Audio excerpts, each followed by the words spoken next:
Malware.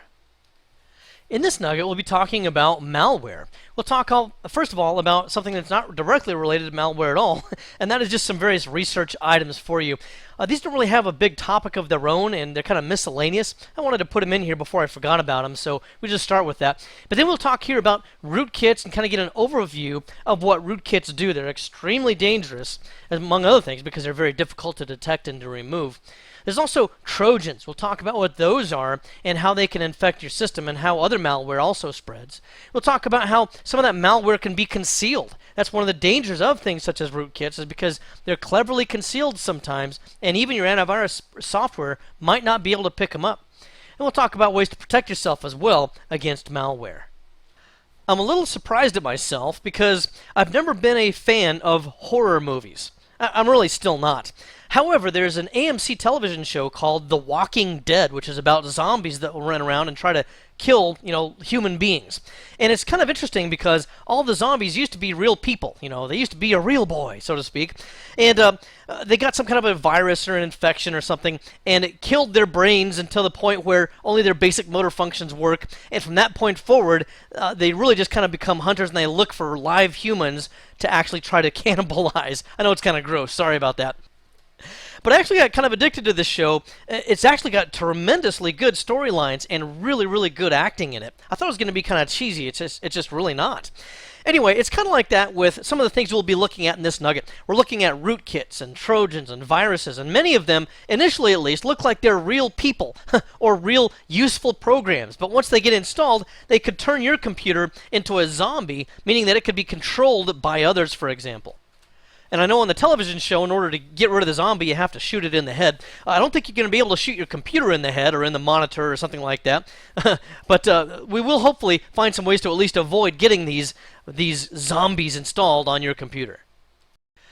All right, now before we get started here, I wanted to point out a few additional resources that just didn't really have enough space on their own or really require their own whiteboard, but collectively I thought I'd kind of collect some miscellaneous research resources. First of all, don't forget that there is the study guide that I'll have available for you up on nuggetlab.com. It may change its appearance a little bit from what you see here, but all the content will be there. For example, in this nugget we're going to be talking about viruses and Trojans and rootkits, and so here we'll talk about some of those items there, and that's just a study guide for you that's available.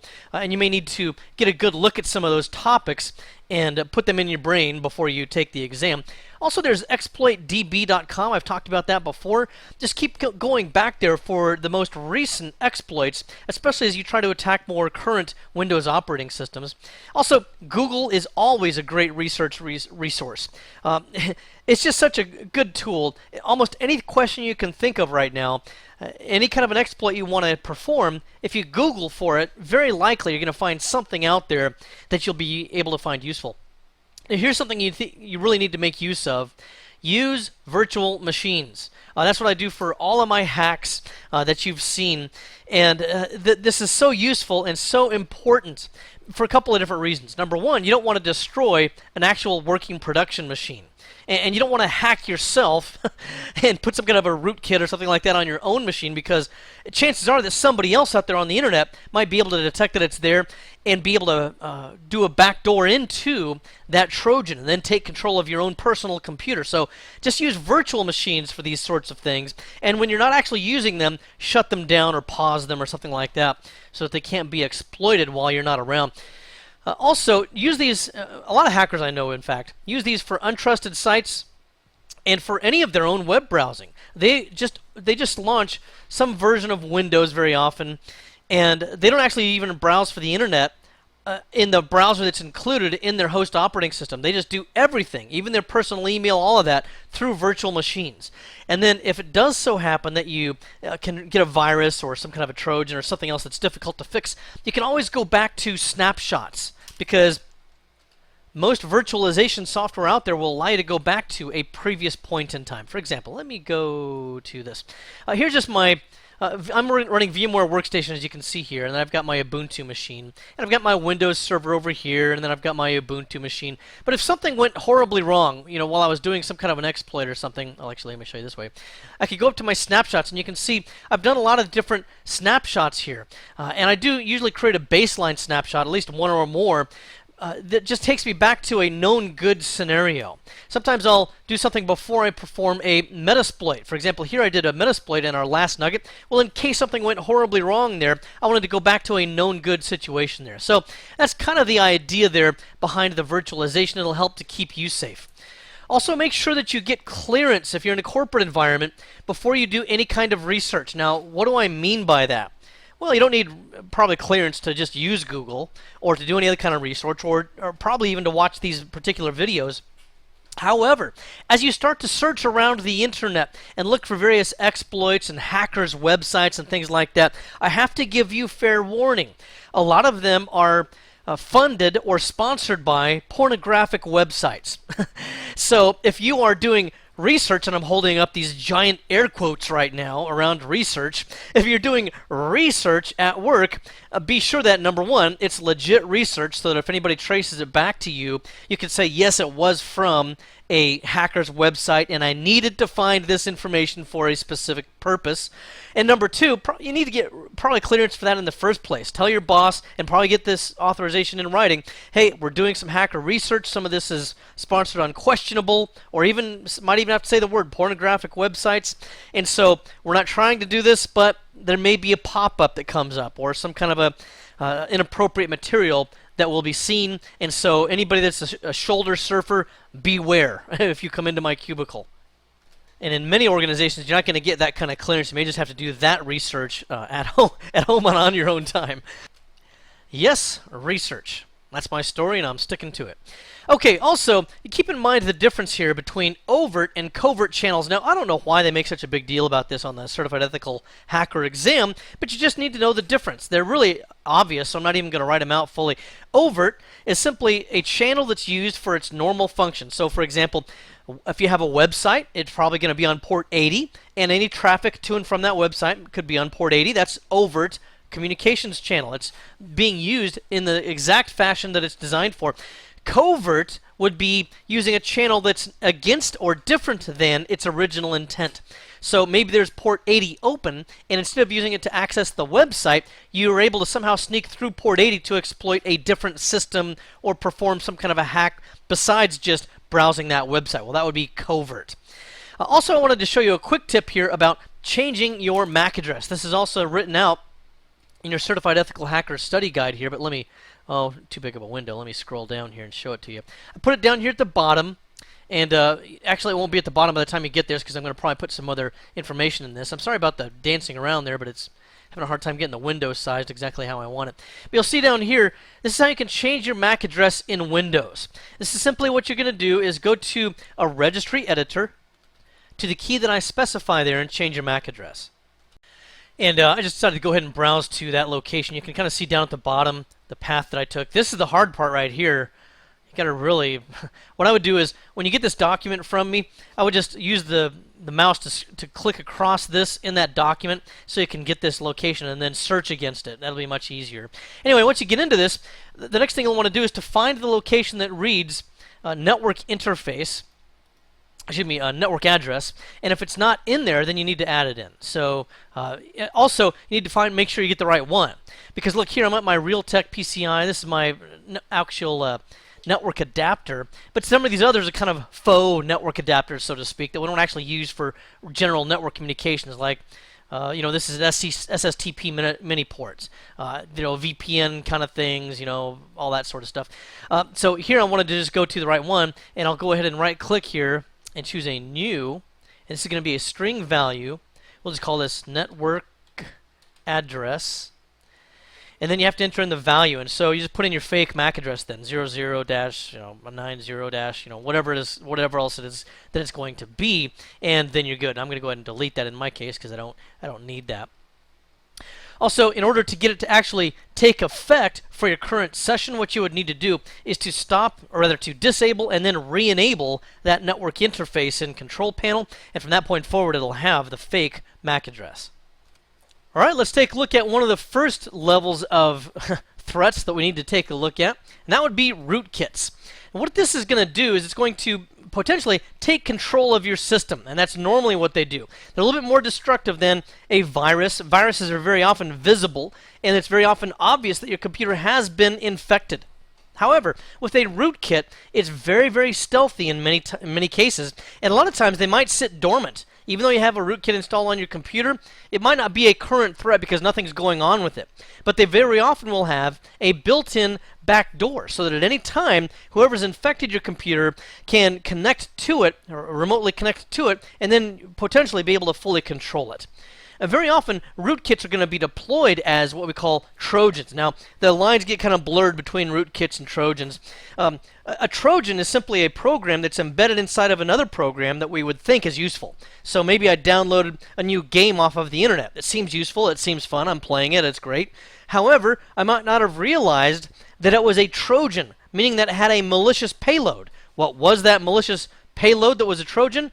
It was a rootkit. Okay, so that's where the lines get kind of blurred there. But anyway, they're also very, very stealthy much of the time because they may obscure their presence in the registry, for example. They can do this using a number of different methods, but it might be by some kind of file permissioning that they've done. They may deny access to administrators but allow access to this system, things like this, because a lot of times rootkits will run under system privilege. Also, there may be folders that they've created that are obscured as well, or at least difficult to identify or see. Let me show you an example.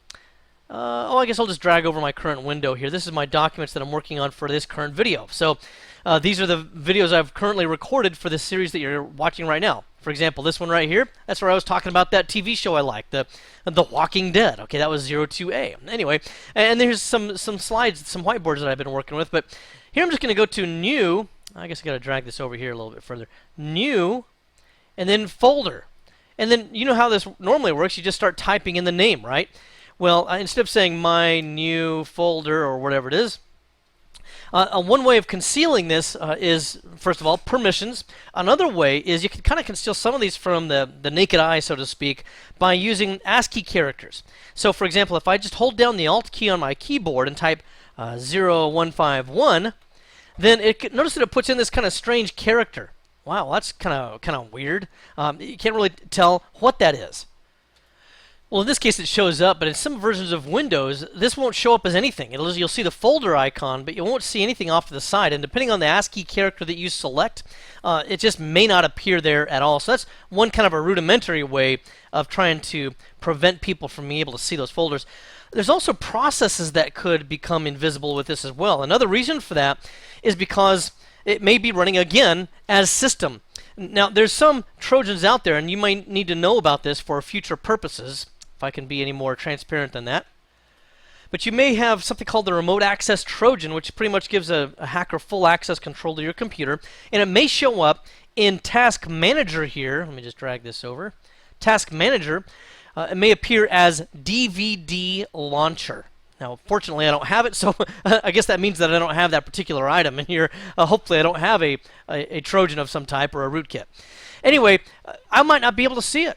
Okay, even if it was running right now, I might not be able to see it at all. Why? Because if it's running under the system account, then I would have to choose Show Processes from All Users, and I would have to have administrative control to be able to show those processes. If I'm just a generic user, I wouldn't be able to do that.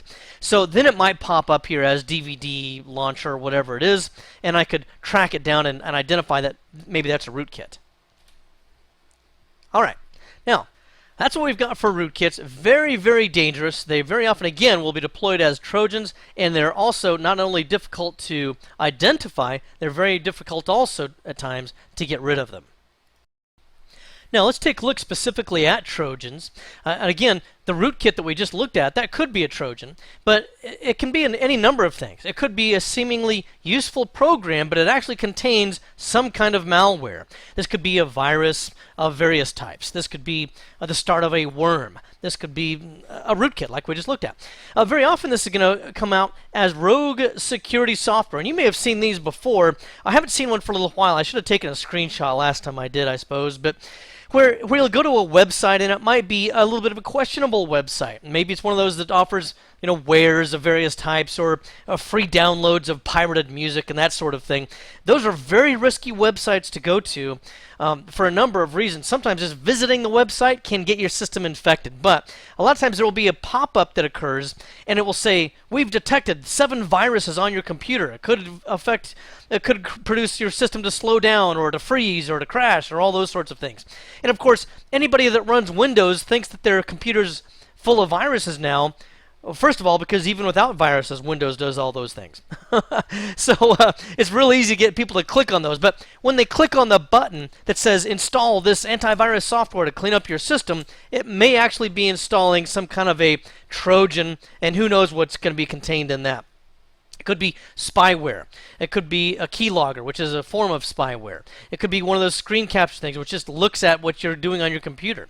Some of the older ones will also be able to control certain pieces of hardware. You might have some that will open and close your CD-ROM drive, like a back orifice, which goes back years, but which is still out there. It could be a rootkit, which we just discussed, or a remote control program, where, again, they could have a VNC connection to your computer or somehow remote desktop to your system and fully control everything there. Normally, these Trojans that the hackers use, what we'll do is we'll bind these to a legitimate program with some form of a wrapper. There are a number of different wrappers out there. Elite Wrap is one of them. There's a couple of others. But what you'll do is you'll just take the malicious payload and you'll kind of merge it together with a legitimate program. Let's say, I don't know, Windows Calculator or Notepad or something like that. So the next time you run Notepad or Calculator, it actually unleashes this Trojan. Okay. Often what will happen here is it will also reassert itself via the run key in the registry. So, for example, what they might do is they might go into this portion of the registry, and you can see where I'm at right now, HKey Local Machine, Software, Microsoft Windows, current version, and run. And then there's also one of these under the user side, so if you could go to HKey Current User, and then the rest of this path should be the same under the user side of things, then you'll see this run key, and here are some programs that will start up automatically. And these are to be expected on most Windows systems. For example, here's IntelliPoint. That runs my trackball that I use to move my mouse around. Okay, so those things are supposed to be running. There's the Adobe Updater, my backup software, certain things I expect to run. But if I'm a hacker and I'm trying to make sure that my Trojan continues to run every time you start up your computer, then I'll put in another value in this as well. This could be done programmatically or through a script, because of course by itself it's not going to be able to right click on stuff. But it could do it through a script of some kind and add additional malicious entries in here that will start up those Trojans or those rootkits. Alright, so that's the other thing that it could do to make sure that it self-propagates and reasserts itself all the time. Also, and this is something I would know for exam purposes as well, just in case, but it may appear as a malicious driver. So in most Windows systems, you'll have /Windows System 32 drivers as your driver's location, and then it will be a file that ends in something .sys, and that's a driver files normally end in .sys. Well, some Trojans and rootkits are able to run as these files, and they're just kind of fake driver files, and so you got to watch out for those sorts of things. Fortunately, current versions of Windows are very careful about what's the contents of anything in Windows and in System 32. We'll talk about that a little bit more later on, but Windows file protection goes a long ways towards helping to make sure that these do not get placed in that directory. Alright, now as far as Trojans are concerned, I hope to show you on our next nugget, Remote Access Trojan, which is a commonly used Trojan out there, and you just have to wrap it inside of some other useful program. Once it gets unleashed, you pretty much have full control of the remote computer. There's a really good interface with it and everything. It's really a good product, so to speak, if you're a hacker at least. This may again appear as dvdlauncher.exe. Just know this for exam purposes. There's also one called Poison Ivy. This is what we refer to as a botnet command control center. And this is simply where you might have multiple remote computers here. Let me just draw one. There's a computer, there's a computer, there's a computer.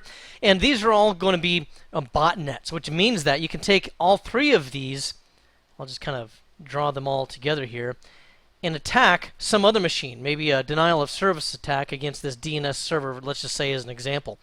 Well, how do all these computers as botnets perform this denial of service. They may send out invalid pings or ping of death or some other kind of message that this DNS server has a hard time understanding or interpreting, and it could cause a denial of service attack. But to coordinate all of that, you need a command and control center. That's where I was going to talk about Poison Ivy here. And it can connect to each one of these botnets, and then it can give the instructions and when to attack and how much to attack and what kind of an attack and all those sorts of things. So that would make this then the botnet command and control center. Also, let's take a look at a Trojan here that's very dangerous, Banker Fox. Just be aware of the name. And what this one does is it, of course, as you would imagine, steals your banking data. And once it's gotten that, it can just easily log in and transfer your money wherever it wants to, and very, very difficult to get any of your funds back. This is often going to be distributed through so-called free software, although the cost is your entire bank account in reality. But it looks like it's free software of some type. It might be a utility or just any kind of software. It doesn't really matter. It could be coming out through an MP3 file. So you download off of one of these pirated sites, for example, some free music. Well, it just so happens that it also includes Banker Fox, and it steals all of your bank account information. So you get the idea there. Just stay away from that one for sure. Next, let's just be aware of how malware gets spread. Now, you probably are familiar with a lot of this already, so we're just going to be brief with this, but one of the ways you might not have thought of would be shrink-wrapped software. Yeah, you buy it off the shelf at the electronics store, wherever you normally buy your software. It's packaged at the manufacturer. So you take it home trusting it and you install it. And it turns out it may have some kind of malware involved in that as well. This has happened before because of disgruntled employees. This is the most effective way, by the way, to spread malware, because this is one of the most trusted ways to get software. When we download things off the internet, there's already kind of a built-in suspicion, or at least for most of us. But when you get it shrink-wrapped, you usually kind of have a tacit trust associated with that. So if a disgruntled employee also puts in a malicious payload in there, and he or she is able to do so, well, you're going to have a problem. Also, fake programs, as we talked about before, antivirus pop-ups, or this is known as rogue security software, where it says that you've got viruses now, you got to click here in order to clean up your system. Yeah, that's generally known as rogue security software.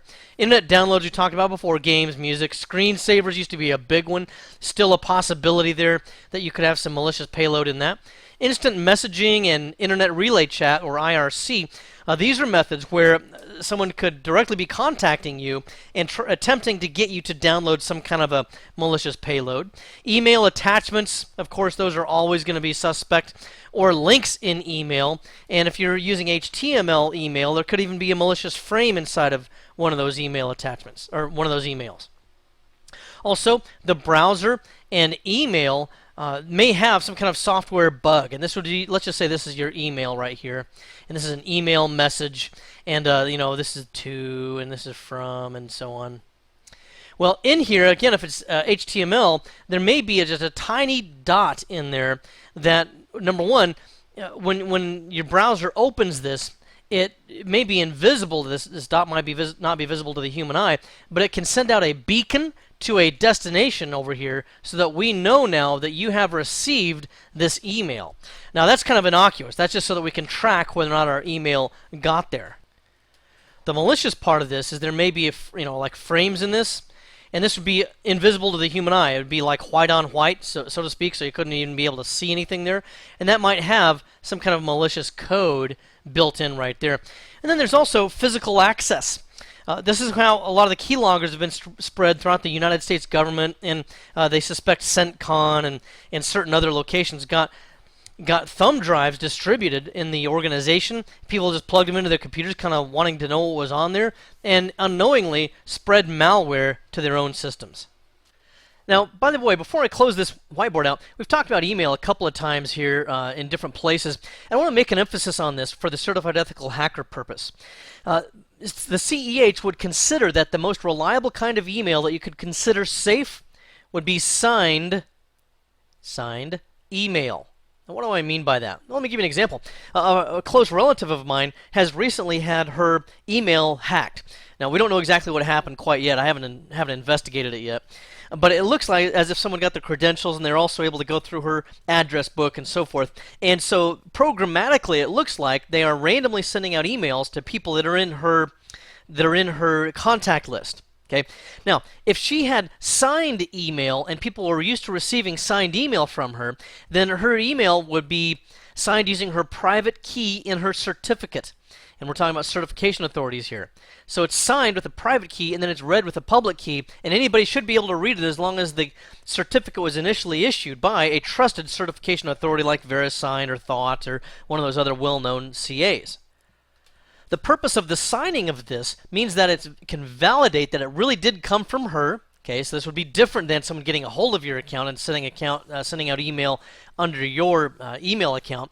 But if the person actually signs it, there's no way to forge that particularly, and there's also no way to modify the contents of the email and put in some kind of a Trojan or something like this. So the CEH would consider signed email the best way to go there. Now, in practical implementations, I'm not really quite sure that works out because people just open emails. They don't really double check, oh, is this signed? And I need to double check the signature and make sure that everything's fine. You know, first of all, few people use signed email anyway, and people that do are normally in corporations. But I just don't think it's a real practical benefit in terms of preventing the spread of malware. Now, these malware products will conceal themselves many times from your antivirus software. How do they do that? Well, one of the ways is to break themselves into smaller parts. Of course, whoever wrote the virus or the malware is going to do that. So they can break it up into really tiny parts, put it all in zip files, one or more zip files, and then send it that way. And then when you double-click on the self-executing zip file or you reassemble it using WinZip or something like this, it repackages itself into that virus potentially. So this is going to help avoid antivirus products because since it's all in tiny parts, there's no signature on any of that to identify it as a virus. So that's one of the ways they can get by. Also, they could change the virus or the malware with a hex editor. So if this is our malware right now, and it's fully functional right now as a rat or something like that, then if we know that antivirus products have this signature now and they can easily detect it, we can use a hex editor to go in here and put in something very, very simple, just maybe one little small change to it that doesn't affect the functionality of it, but because of that one small change, it will affect the signature of this file, and therefore it might slip past our antivirus products.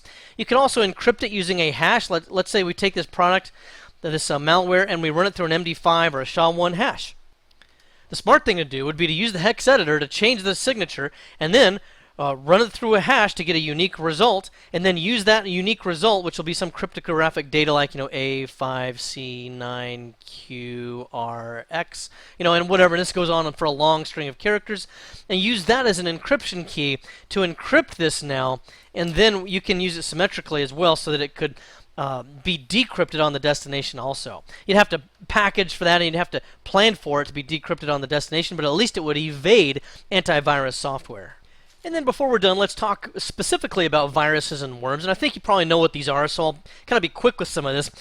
First of all, a virus is going to be self-replicating malware, and it'll usually attach itself to files.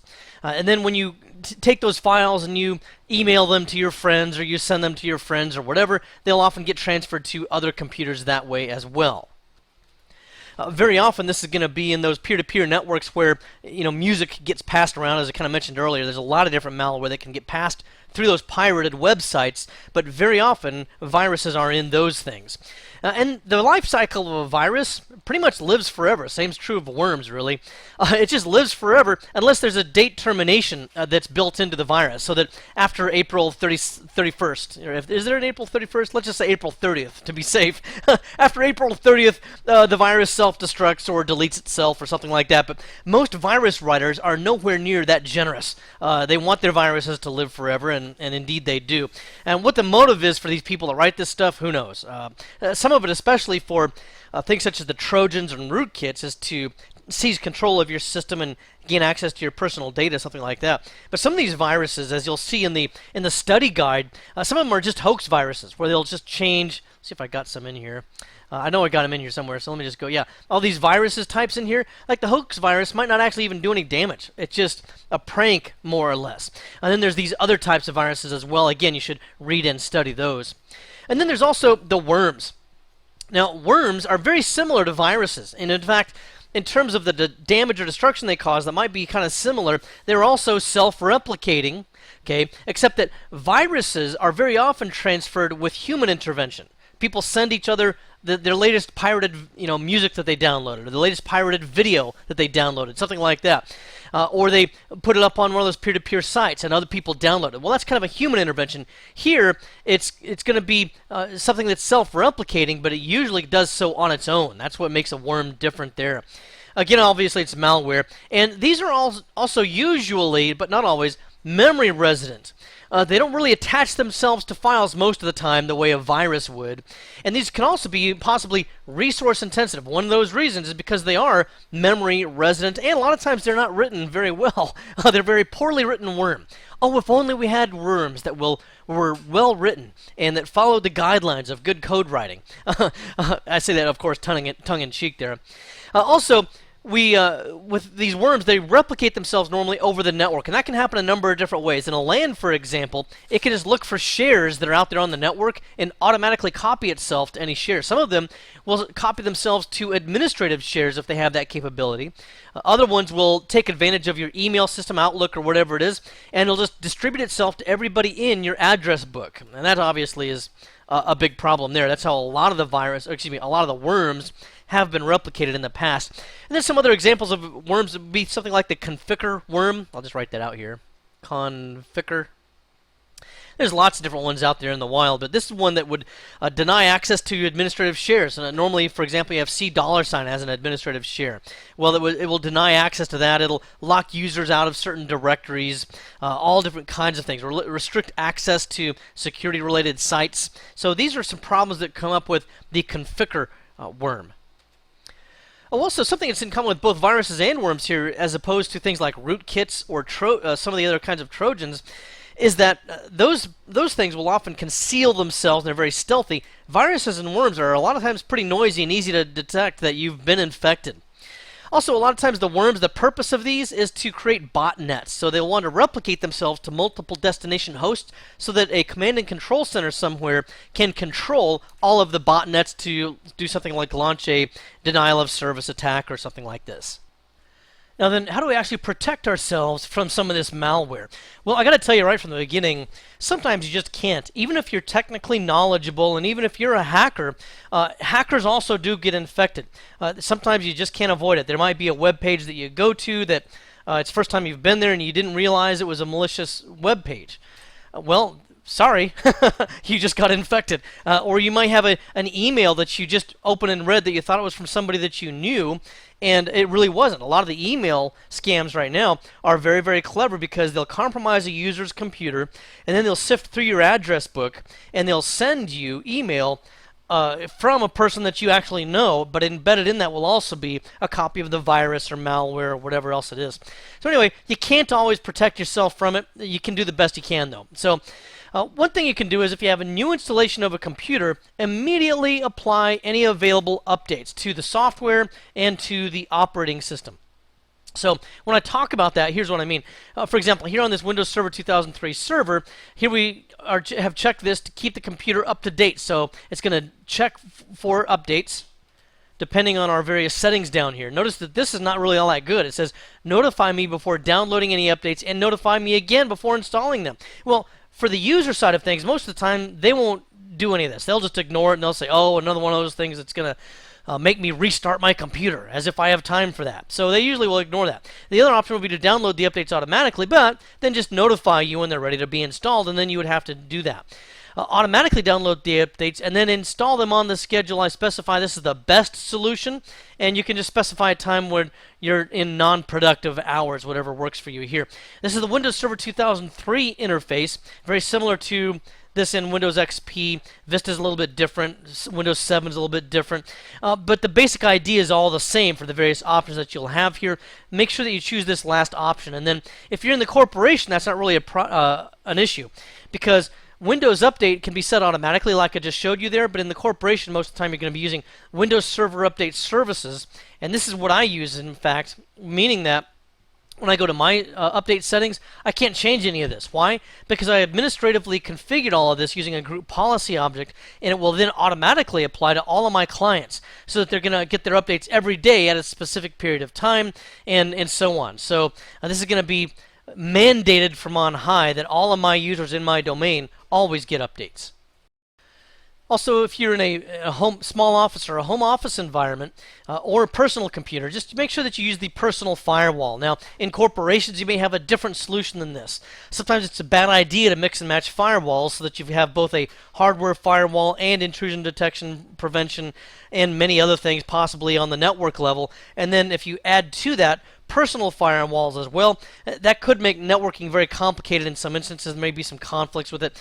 So you don't always have a personal firewall enabled in corporations, but you can certainly at home and in small offices. So turn that on when you can. Also, you get an antivirus product, a name brand, a good one out there, not Billy Joe Jim Bob's antivirus, which is probably actually some kind of rogue security software. And also make sure you download the latest signatures. You can usually schedule that through the software, and if you have a corporate version of that, you can also do that usually through the corporate version. So you have a single server that downloads the updates and then distributes them throughout your network overnight, for example. Also be sure that when you log on, you use non-administrative accounts, so that if you do log on as an administrator, like you're not supposed to, but if you log on as an administrator, then any viruses or malware that you launch will have your same level of privilege. And so that'll be too high a level for those viruses, and we don't really want that to happen. You can leverage instead the fact that you log on with non-administrative accounts, and when you have something that you want to do with administrative function, you can usually right-click on a menu item like Active Directory users or computers or something like that, and then run as administrator or run as a different user. You can also use user account control, which is available in current versions of Windows. This is where anytime you want to perform an administrative function, it will prompt you with a yes or a continue button. And this is a cue to you that it's about to perform some kind of an administrative function. Now, if you're just running some kind of software that you downloaded from the internet, you didn't expect it to be something that required administrative privilege, and all of a sudden it pops up and asks you for administrative privilege, it could be that there's a malicious payload in there that's trying to run under your credentials. So just be watchful for that. That's the whole point of user account control. And then there's a few other things you can use. There's Tripwire, which is a product that you can download and install, and it will help to detect anytime malware, especially things like rootkits, are attempting to run on your computer. There's also SigVerif. This is a utility that you can run with all current versions of Windows, and it runs through all of the Windows operating system files, and it looks at the signature of all of those files to make sure that they are up to date and that they're actually the Microsoft signed version of those files. That's why it says that, signed versions. That's what it's due, signed verification. There's also Windows File Protection, which always runs continuously. And this keeps an eye out for any changes to operating system files, such as deletions or replacements. And if it's deleted or replaced, it will be able to detect that and automatically replace it from a known good copy of that same file, preventing you from having your operating system files overwritten with malicious copies. Other rootkit detectors you can find from the securitytools.org website. You can see this up here. This is where we also get Nmap, by the way.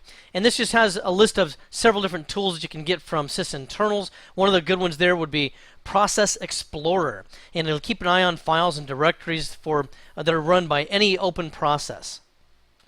And so you might be able to see anything that's running there that looks a little suspicious. I've actually got it running over here. Let me drag it over. It's available in a 64-bit version now as well. That's what I'm running here. And you can see that it's just got all the different ones. I'll just go ahead and alphabetize this so that it'll sit still for a moment. And I can just look through this and identify anything that doesn't look like it belongs. You do have to have some education and knowledge about what belongs there in the first place. And if you see a suspicious-looking process, you can also Google for that, and very often there are a lot of websites out there that can identify processes that are benign and processes that are malignant. Also, there's Rootkit Revealer. This is also available from sysinternals. Actually, Mark Rusinovich had created sysinternals, got kind of bought out by Microsoft, and he now works at Microsoft. But another product that he has is Rootkit Revealer, which is very, very good at detecting those hard-to-detect rootkits that would be installed on a system. And in fact, it's now on Microsoft's website. I'll drag that over here as well. You can see on Microsoft has a sysinternals section here, and if you download, you can find it if I keep looking for it. There will be a section here for Rootkit Revealer somewhere. There, it's over here on the left. Okay, Rootkit Revealer, and you can download that and install it, and it actually works very, very well, especially for a free product. And then there's actually a couple of other ones here I'll put on as well. chroot. You can just Google these; they're easy to find. Chrootkit, okay, and then Rootkit Hunter. Rootkit Hunter. Okay, running out of space here, but you get the idea. Chrootkit and Rootkit Hunter, another couple of products you can use, and I would know about those in particular for exam purposes. These ones I'm starring right here. Okay. All right. All right, folks, it's Sunday night, and it's time for The Walking Dead. So I'm going to go ahead and finish up this video. Let's talk a little here about what malware is and what we learned. We learned about some various research topics, such as websites that you can go to further your studies on Certified Ethical Hacker, as well as the study guide that I make available for you. We took a look at what rootkits are. Remember, they give you full administrative control over a destination system, and they're very difficult to detect and remove. They're often installed as a Trojan, which is a malicious payload inside of what seems like a legitimate program. We took a look at how malware spreads. Of course, there's the usual suspects like malicious web pages and email. It can also be something where there's physical access or a thumb drive that's left laying around.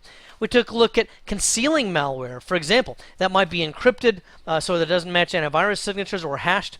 It might also be broken up into tiny pieces, so again, it doesn't match antivirus signatures. And we took a look at how to protect yourself against malware as well. Well, I hope this has been informative for you, and I'd like to thank you for viewing.